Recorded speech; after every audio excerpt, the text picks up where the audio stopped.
The Northern Border Security Caucus says 90% of all terror watch list suspects caught at U.S. border ports of entry were apprehended at, get this, the northern border.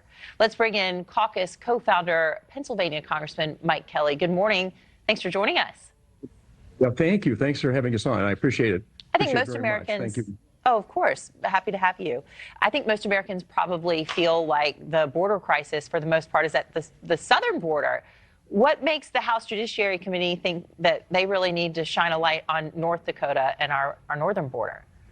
You know, that's interesting because as much as we're concerned with the southwestern border, what we have done is we've totally abandoned our northern border. This is the longest continuous border among anywhere in the world. This is 5,525 miles of border that's virtually uncovered. Our border control is just stretched to the point where they can't cover all of this. And listen, there's not a river that you have to swim across or walk across. There's no wires that you have to cut through. It's just walking from one country into the other. They come from Canada in. It's a walk through the forest to get here. And this time of the year, because of the temperature, it's getting warmer. It's hard to do in the winter. It's very easy to do in the summer.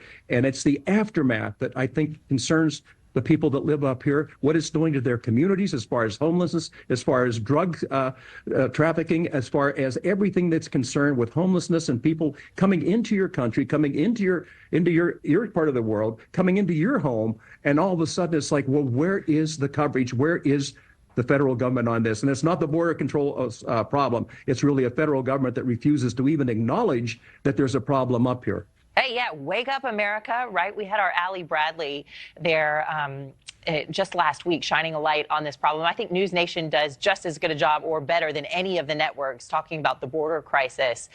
Talk about national security issues that could be happening coming from the northern border as well. We think about it being the southern border, but, you know, everybody in America needs to be paying attention to this, not just folks in North Dakota.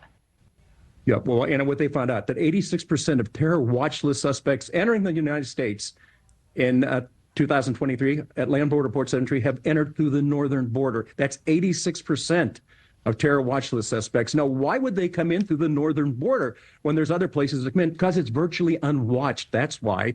Now, the aftermath, though, what concerns, and we're going to be talking to the sheriffs today that guard this precious ground up here and all these citizens, there is no help coming.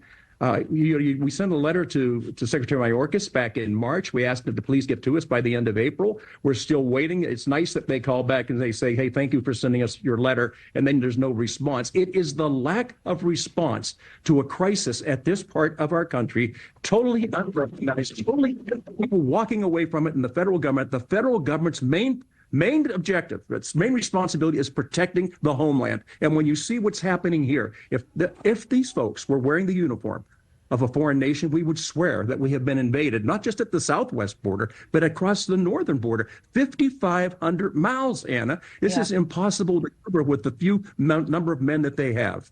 Yeah, you're going to build a wall and Canada's going to pay for it. What are you hoping to get out of this hearing?